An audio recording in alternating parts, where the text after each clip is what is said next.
Hey peeps, happy Monday.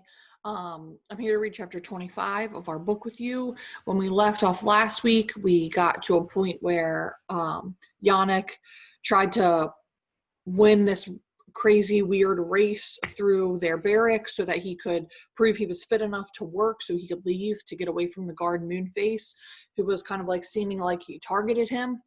Moonface was also like a murderer and was in jail in Germany before the war, and they brought him out to be like a guard. So he basically just kind of got to torture people, and it was pretty bad for Yannick. Just come up, kick him for no reason, punch him in the face for no reason. So he gets put on a train to go to a different concentration camp so that he can work. This section of the book, the next couple of chapters, are called Buchenwald Concentration Camp in 1945. Chapter 25. Buchenwald concentration camp just the looks on the faces of the prisoners there already told me all I needed to know. They were scared, wide-eyed, and not just at roll call or when a Kapow passed by. It was all the time. Like at any moment, death might sneak up on you. And at Buchenwald, as I was to learn, death came in many guises. After our first roll call, I was assigned to the stone quarry. Instead of breaking rocks, I was told to carry them all up a long hill. I had to carry the big rocks on my back with my arms behind me to hold them in place. If you took a stone too large, you would drop it and the Nazis would shoot you. If you took a stone too small, the Nazis would shoot you for being lazy. Picking just the right stone became kind of a competition among us. Another fine joke from the Nazis.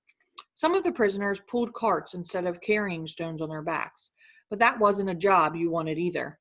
The Jews were chained to the carts like a team of draught horses and whipped like animals. Only these animals were also required to sing. The Germans called them their singing horses. They had to carry a tune as they hauled enormous loads of rocks up the hill. I had already been a part of the prisoner chorus at Sheshwashan, and I was grateful I didn't have to do it strapped to a horse cart here. I was only at our second roll call of the day that I saw the Buchenwald Zoo. I had seen the fenced area at the first roll call, but not any animals. There were deer, monkeys, even bears. Bears! Right there in the concentration camp. The zoo, I learned, was the idea of the camp's commandant, Karl Koch, and his wife, Isi. The commandant had built it so his guards and their families would have something to entertain them. We starving prisoners stood at attention, with our haunched shoulders and gaunt faces and oversized filthy clothes, while healthy, well-fed children and their mothers came to see the animals. The little girls wore pretty dresses and shiny black shoes and ribbons in their hair. The little boys wore shorts and jackets and caps, just as I used to. Sometimes they sucked on lollipops, watching us the way they watched the animals. What were they thinking? Those little German children. Did they see animals when they looked at us, or did they see people? I wasn't so sure myself anymore. The bears in the zoo were fed better than the prisoners. At roll call, we watched as big bloody steaks were fed to the bears. I was so hungry I would have fought one of the bears for the meat and eaten it raw, steak and bear. One day, the Nazis gave two prisoners the chance. They dropped a piece of raw meat in the mud between two men and told them to fight for it, and they did. The SS officer laughed at them and hit them with clubs while the Jews scrambled in the mud for their dinner. The animals in the zoo were never treated so badly. The camp's commandant was a brutal man, but his wife was worse. Prisoners called her the Witch of Buchenwald and the Beast of Buchenwald. As Amen goeth, years before, I did my best to stay away from both her and Falcaw. Koch.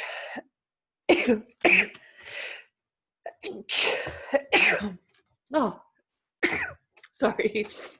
Oh, one day at roll call, the Witch of Buchenwald walked up and down the rows of prisoners with one of the SS guards.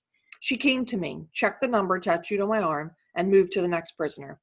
She read the number tattooed on his arm and checked it against a list on a clipboard a soldier carried. You, she said to the prisoner, I am told you have another tattoo. The prisoner nodded nervously. Show it to me, Easley Koch said. The man pulled up his sleeve and to show his thin, bony arm and a faded tattoo of a crescent moon. Yes, the witch said. Very nice. Mark him down, she told the soldier. He made a note on his clipboard. When they were gone, I heard the man beside me give a little whimper, like he was trying not to cry. What difference did it make that he had a tattoo? Why had it made the witch of Buchenwald single him out? He must have been asking himself the same questions.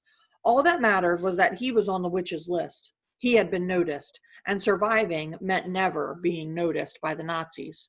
After roll call, I never saw the man with the other tattoo again. One day I was washing myself at the camp water pump, part of my daily ritual, when I saw two SS officers lure a deer to the fence of their enclosure in the zoo. It was a sleek animal with tall, broad antlers. While it nibbled at the food one of them offered, the other officer tied its antlers to the fence with a leather strap. The buck only discovered that it was caught when it tried to pull away.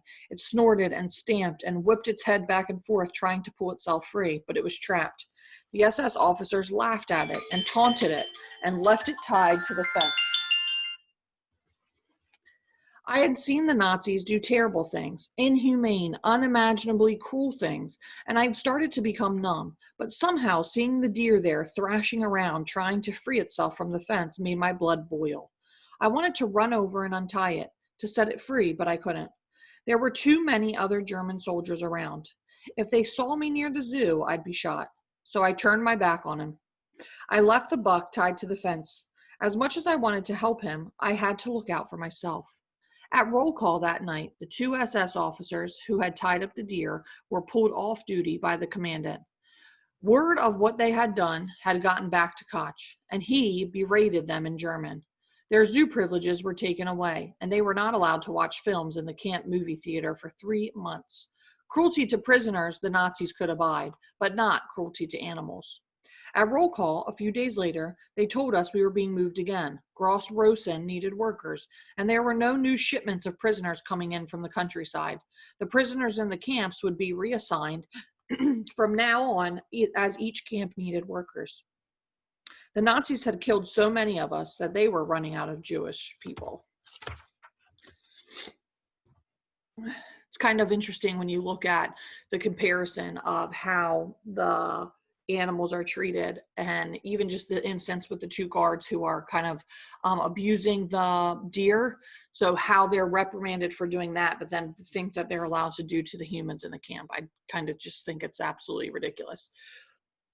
Anyway, I am going to post discussion question under this, and maybe in a few minutes I'll see you at the Zoom meeting if you're seeing this before 9:30. See you guys.